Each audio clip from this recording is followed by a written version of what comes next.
নমস্কার বন্ধুরা, স্বাগত জানাই আরও একটি নতুন ইনফরমেটিভ ভিডিওতে। দেখুন বন্ধুরা, ইতিমধ্যে এসআই নিয়ে অনেকগুলো আপডেট আমাদের রাজ্যে প্রকাশিত হয়েছে। একদম প্রথম আপডেট ছিল ফর্ম ফিল আপ থেকে শুরু করে সেটাকে সাবমিট করা এবং তারপরে ড্রাফট রোলে নাম আসা, সেটা আমরা প্রত্যেকেই দেখে নিয়েছি। এবারে বিষয়টা হচ্ছে কি, অনেকেরই যাদের ড্রাফট রোলে নাম এসছে তাদের অনেকেরই কিন্তু ডাক পড়ছে হিয়ারিংয়ে। ঠিকই শুনেছেন, তাদের প্রত্যেকের নামে কিন্তু হিয়ারিংয়ে নোটিশ জারি হচ্ছে এবং তাদেরকে হিয়ারিংয়ে যেতে হচ্ছে ইলেকশন কমিশনের কাছে। তো সেক্ষেত্রে আপনার নামটাও কি সেই লিস্টে, হিয়ারিংয়ের নোটিশের লিস্টে কি রয়েছে এবং কিংবা আপনার পরিবারের কারোর কি লিস্টে রয়েছে, সেটা কিভাবে জানবেন সম্পূর্ণ অনলাইনে, সেটাই দেখাবো আজকের এই ভিডিওতে। সুতরাং ভিডিওটি একদম শেষ পর্যন্ত দেখবেন, একটুও কোনো পার্ট স্কিপ করবেন না, কারণ স্কিপ করলে কিন্তু অন্যান্য ইম্পর্টেন্ট পার্টগুলো কিন্তু স্কিপ হয়ে যেতে পারে। সুতরাং চলুন আমরা শুরু করি। প্রথমে আপনাকে যেটা করতে হবে, সেখানে চলে আসতে হবে voters.eci.gov.in এই ওয়েবসাইটটার পোর্টালে। এবার আসার পরেই যেটা আপনাকে করতে হবে, এই জায়গাটায় ঠিক আপনার দুটো জিনিস খেয়াল করবেন, একটা আইদার লগ ইন আর একটা হচ্ছে কি সাইন আপ। তো যদি আপনার আগে থেকে সাইন আপ করে থাকেন তাহলে আপনি লগ ইনে ক্লিক করে লগ ইন হয়ে যেতে পারেন, আর যদি আগে থেকে যদি না করেন তাহলে সাইন আপ ক্লিক করে সাইন আপ করে নিতে পারেন নিজস্ব ডিটেলস দিয়ে। নিজস্ব ডিটেলস বলতে কি লাগবে, কিচ্ছু লাগবে না, আপনার শুধুমাত্র মোবাইল নাম্বার লাগবে। সেই মোবাইল নাম্বারে দেওয়ার পরে তারপরে একটা ক্যাপচা ফিল করতে হবে। ক্যাপচার পরে হচ্ছে কি আপনার মোবাইলে একটা ওটিপি যাবে। ওটিপি যাওয়ার সঙ্গে সঙ্গে আপনি কিন্তু এই ওয়েবসাইট পোর্টালে লগ ইন হয়ে যেতে পারবেন। লেটস সাপোজ যে আমার অলরেডি লগ ইন হয়ে আছে।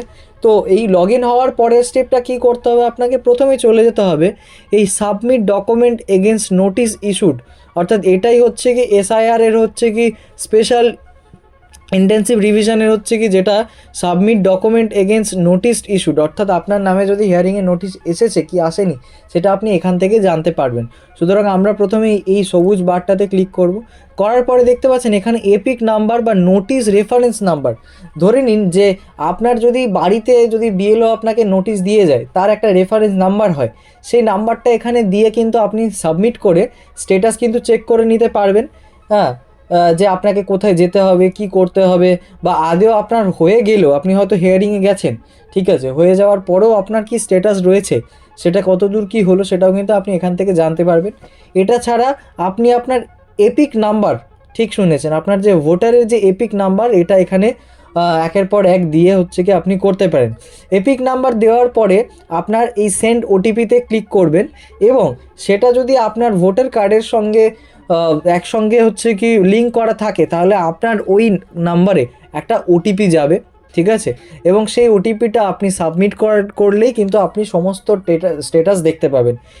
এই করে করে আপনি আপনার এবং আপনার পরিবারের প্রত্যেকের কিন্তু যে হিয়ারিংয়ের নোটিশ সম্পর্কিত যা কিছু তথ্য, সেটা আপনার নামে এসছে কি আসেনি, যদি না আসে তাহলে এখানে দেখিয়ে দেবে যে কোনো রকম হিয়ারিংয়ে নোটিশ ইস্যু করা হয়নি।